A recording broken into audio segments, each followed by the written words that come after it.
그 그룹에서 과장급들 승진자들을 대상으로 해가지고 신임으로 되신 분들이죠? 그분들은 이제 저 인력개발부터 장조관이라고 거기 데리고 와가서 뭐 교육을 시켰는데 그 이제 뭐 문호조 비노조 경영 그 교육이라고 누구나 알 수 있을 정도로 하고 김성환 위원장님이나 김성현 위원장이 자기들이 나오더라고요. 하면서 외부 불순 세력이다. 우리 문제는 우리 내부에서 해결해야지 외부 사람들을 된다. 우리 잘 되고 있다. 이런 교육을 전 계열사 과장 책임자들을 다 시켰습니다. 근데 이제 그때마다 다르다는 게 다른 계열사 노동자들한테 물어보니까 그 교육은 또 없대요. 그건 떼버렸대요. 다시 말한다면 그런 교육을 하고서 자기들이 이제 반응을 볼 거 아닙니까? 그 헌법에는 노동자들의 결사의 자유가 보장되어 있는데 회사에서는 하지 말라고 그러는 게 불법을 자행하고 있는 거야. 법을 어기라고. 그러니까 그렇게 문호조 경영에 대한 교육을 한번 시켜보고 반응을 보고 또 이제 계열사마다 또 차별을 두는 것 같아요. 이쪽 계열사에서 그런 교육을 하면 반발이 있을 거라든가 문제가 또 겉으로 드러나니까 그걸 안 시켜. 그러니까 이런 식으로 그 삼성 정 계열사 심지어는 하청, 협력업체의 간부들까지 다 시키는 걸로 알고 있습니다. 그러면 비서실에서 하달했던 노사관리 지침은 지금도 유효한 거? 그렇죠. 예. 그러면 소위 얘기하는 요주의 인물이 되면 기본적인 또 검증을 또 할 거 아닙니까? 이 사람이 지금 과거에 어땠고 또 업무 성과라든가 이런 것들이 어땠고 그래서 어떻게 해야 될 거다라고 하는 결정을 할 것 같은데요. 그래서 그 과정에서 PVS라는 어떤 과정이 있었고요. 그리고 슬림이라고 읽어야 되는 것 같은데 SLIM이라고 되어 있는 어떤 문헌상의 표지들이 있는데 그건 뭘 의미하는 것이죠? 그건 학생운동 경력. 그래서 이제 노후관리 지침서 중에 이제 나오는데 1단계, 2단계, 3단계 해가지고 사람이 입사를 한다. 그럼 저 사람의 경력이 어떻게 되는지 그 경력이라는 것은 뭐 대학교를 나왔으면 학생운동 때 대학생 때 학생운동을 했느냐 그리고 노동자 경력사원을 뽑았는데 그 노동자가 노동자리 있는 회사에 근무를 했느냐 근무를 했다 그러면 그 노동자에서 열성적으로 조합활동을 했느냐 그러니까 이런 것들의 신분에 대한 파악을 하는 거죠. 초창기에 처음 딱 입사했을 때 근데 이 부분을 경찰의 도움을 다 받는 거예요. 그럼 개인 정보에 대한 동의 없이 그렇죠. 경찰이 그러면 경찰과 삼성은 같은 편이네요? 같은 편이 아니라 하부 조직이죠. 삼성의 네, 하위 부서 정도의 역할. 그래서 우리는 삼성 본관이 강남으로 이사하기 전에 남대문 경찰서가 삼성 본관을 담당했잖아요. 예. 뭐라고 얘기했냐면 삼성 계열사라고 했어요. 남대문 경찰서로. 그러니까 지금은 이제 서초경찰서가 이제 삼성 계열사가 됐다. 그럼 결국은 정보 조직이 제대로 활동하기 위해서는 지속적인 정부 행정기관 또는 그 어떤 하부 기관들이 하위 기관들이 지속적으로 도움을 주는 어떤 공생관계를 가지고 있었던 거네요. 그렇죠. 그러니까 노동자들의 피해는 그렇게 신경 안 쓰고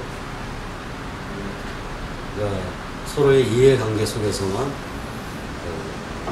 삼성과 노동자의 문제가 다뤄진다는 거예요. 그러면 삼성의 영향력으로부터 자유로울 수 있는 정부 기관은 없다고 봐도 되나요? 저희는 지금 그렇게 생각하고 있어요. 국회도 그렇고. 국회도 그런가요? 이번에 한번 못 불러내잖아요. 그러면 지금 아까 말씀하신 중간에 보면 그 민주노총 전 간부도 삼성에서 문호조에 대한 필요성을 강조하는 그런 강의를 하셨다고 하셨는데 그러면 지금 현재 민주노총과 한국노총도 삼성으로부터 일정 수준의 영향을 받고 있나요? 네, 저는 그렇게 얘기할 수 있어요. 그러면 지금 재판 중이시죠? 네, 재판 중인 것도 있고 또 조사받을 것도 있고. 그럼 지금 진행 중인 재판에 대해서 간단하게 좀 설명을 해주시겠습니까? 제가 석방이 되고 나서요. 석방은 2007년도에 2007년 12월 31일 날 됐는데 뭐 감옥 있을 때는 뭐 감옥 안에 있으니까 삼성 내부 노동자들의 움직임에 대해서 거의 신문에 안 나왔어요.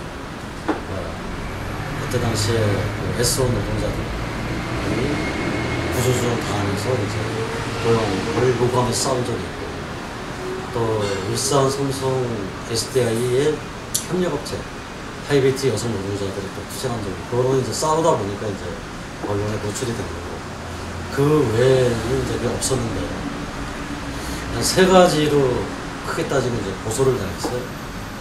첫째는 뭐냐면 그 태양, 그때 당시에 세 분이 열사가 돌아가셨어요.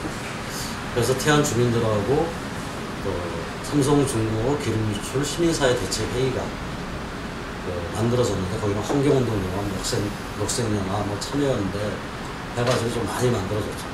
저희도 이제 참석을 하고.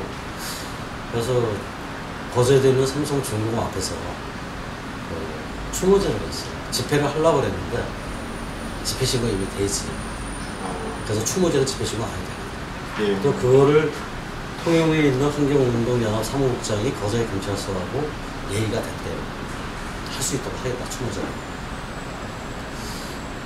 근데 그 추모제 끝나고 나서 우리가 며칠 전에 그때 당시에는 김징한 우리가 대표이사였거든. 서면을 문문을 보냈습니다. 태안 지역 주민들하고 삼성중공업 대표이사가 면담을 갖자, 앞으로 어떻게 할 건지. 그런데 면담도 안 이루어지고, 그리고 또 누구 또 이렇게 대표이사가 없으면 그 밑에 놈이라도 나와가지고 얘기를 해야 되는데 아예 상대를 안 하는 거예요, 주민들은.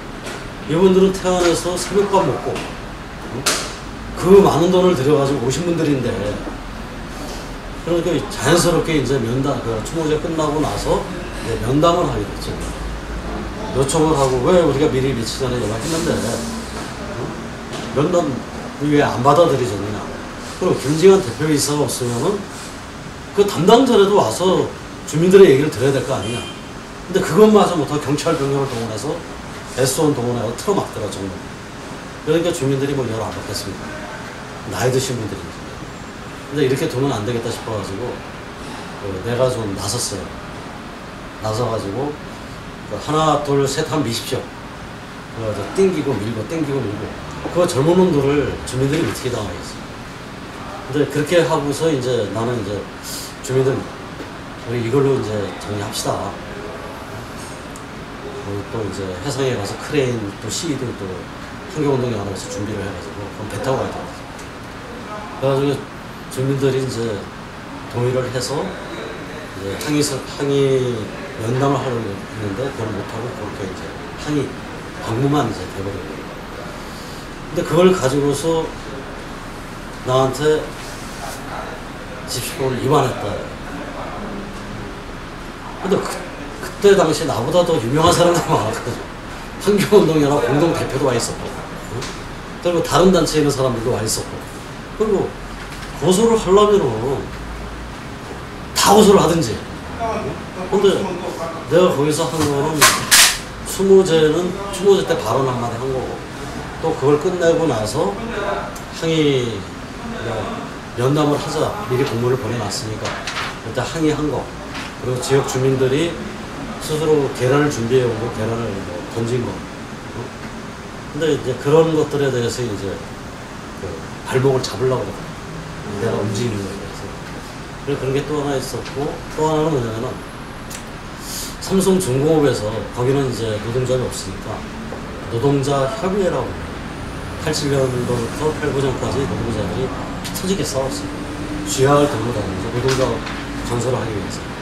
그러다 결국은 노동자들하고 회사하고 타협을 봤어요.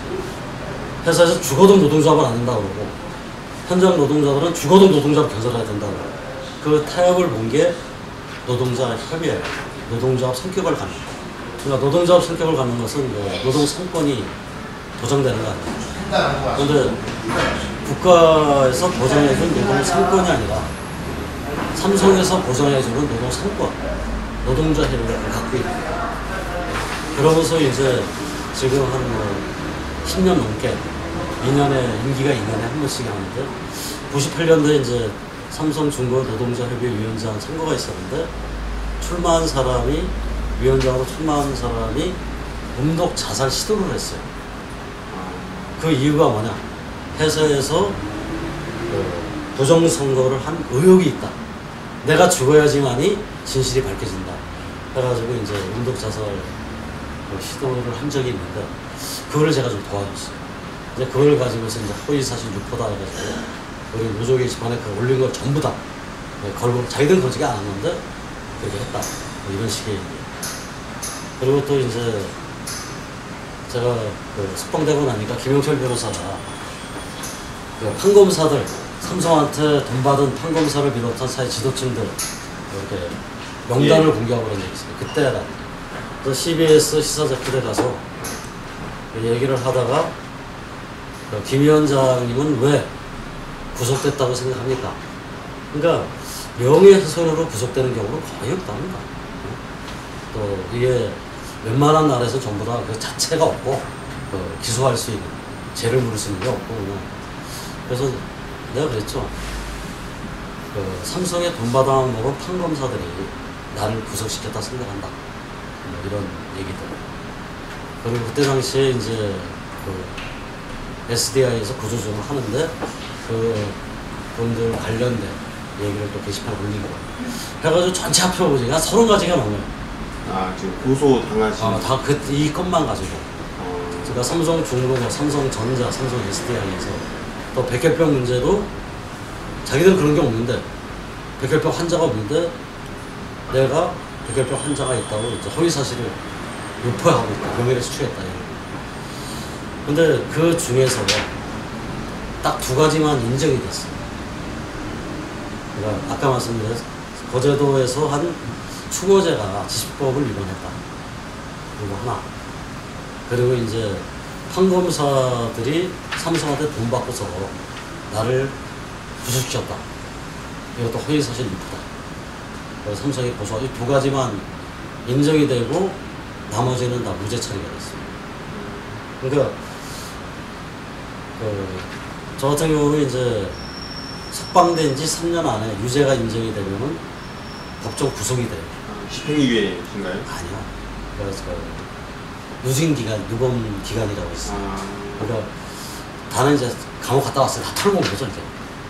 집행유예든 뭐 다 타고 나왔는데 석방되고 나서 3년 동안에 또 유죄를 범죄를 저지르면은 이게 가중처벌이 돼요.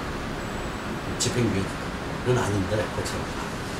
그러니까 판사가 하는 얘기가 감옥에 집어넣기는 좀 거시기 하고 벌금 300만 원. 그래서 이제 2심에서도 똑같이 벌금 300만 원이 나왔고 지금 이제 대법에 이제 계류 수는 그러니까 이런 과정이 있는데 참 재밌는 건 그거죠. 삼성의 법무팀에 근무하는 사람들이 한 뭐 200명 가까이 된다는 거나 얘기를 들었거든요. 근데 그 사람들이 판검사 출신도 많잖아요. 그럼 보통 연봉이 1년에 몇십억 정도로 될 텐데 그 판검사 출신들이 나를 집어넣겠다고 30몇 가지를 고소를 했는데 단 2가지만 이제 유죄 판결을 받았단 말이죠. 이걸 본다면 삼성전자, SDI, 중공업에는 저희 법무팀에 근무하는 변호사들을 이거 다 잘라야 됩니다. 그렇게 변호할 수가 있냐 말이에요. 말도 되지도 않는 제목을 갖다 붙여놓고 발목이나 잡으려고 그러고. 그래서 대법원 결과를 좀 기다려.